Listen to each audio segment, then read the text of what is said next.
আসসালামু আলাইকুম। কি খবর, সব ভালো আছেন আপনারা? কয়দিন আগে আমের চারা লাগিয়েছিলাম, ঠিক আছে। এই দেখেন একটা, মানে এই পাড়াদের মানুষের ছাগল আছে, ছাগলে গাছটা খেয়ে কি করেছে দেখেন। গাছটা আমি লাগিয়েছি 60 করে, গাছটা পুরো বেঁকা করে দিয়েছে। আর এই একটা চারা, এই চারাটা মরে যাবে কি কি বুঝলাম না, পাতা শুকিয়ে গেছে কেন গাছটার, মানে মরে যাবে এটা। আমাদের বাগানে গাছ ছিল দুইটা, বুঝলেন, এই একটা আর ওই একটা। সে দুইটা গাছেরই মেন মেন যে ডাল ছিল, সেই ডাল দুইটাই ভেঙে গেছে। এটা ভেঙে পড়ে আছে, আরটা ওই মানে উপরে ঝুলছে, ঠিক আছে, ওটাও ভেঙে গেছে। তো চিন্তা করেন, তারপর দুটো গাছ লাগাই, তো ছাগলের জন্য তো গাছ হওয়ার জো নাই রে ভাই। এই একটা কাঁঠাল গাছ আছে, লিচু গাছ আছে, মনে করলাম বাগানটা একটু করবো, গাছপালা লাগাবো। সে মানুষের অত্যাচারী, যে বাড়ি ঘর আছে, এখানে বাড়ি, মনে করেন যে এর ভিতরে বাড়ি, এখানে বাড়ি, এভাবে বেড়া দেওয়া রাখা হয়েছে, তারপরে মানে ছাগলের অত্যাচার, কিছু করার জন্য নাই রে ভাই। কি অবস্থা সব, মানে ছাগল আসবেই, এ তলে ফাঁক করে করে ছাগল আসবে সব, মানে কিছু বলার নেই আর।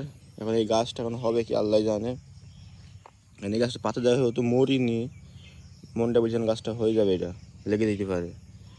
আর এই গাছটা না হয়তো পারে, কারণ গাছটা শুকিয়ে গেল, বুঝলাম না, বুঝছেন, যেগুলো সব শুকিয়ে গেছে, মানুষের হবে না এই গাছটা। দেখা যাক, তারপরে যদি হয় তো হবে। এই গাছের কী অবস্থা, সেই অবস্থা।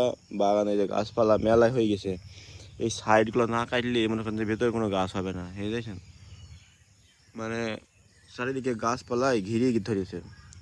এই যে আম গাছটার অবস্থা দেখেছেন, মানে যখন আম হয় না, তখন এই ভেতরগুলো আম হইতে চায় না, আওতা পড়ে গেছে। ওই পেছনকার গাছটা কাটতে হবে, এই গাছের ডালগুলো ঝরিয়ে দিতে হবে, মানে কোনো এই গাছগুলো কমাই দিলে না, তারপর মনে হয় গাছটা ভালো হবে, ঠিক আছে, আমও ভালো ধরবি, এমনকি যে গাছটা লাগানো যাবে গাছটা হবে।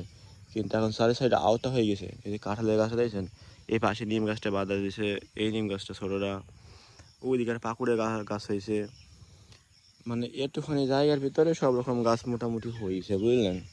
সেই অবস্থায় ভাবলাম মেলা দিন আসা হয়নি বাগানে, এই আম গাছ লাগিয়েছি, তার এরপর একদিন এসেছিলাম, তখন তো গাছগুলো মরিছিল না, কিছু খেয়েলেও না, এখন তো খেয়ে ফেয়ে নিয়েছে। সকালবেলা আমার সাথে দেখে আসি কি বাগানের কী অবস্থা না কি। সো সবাই ভালো থাকবেন, আল্লাহ হাফেজ।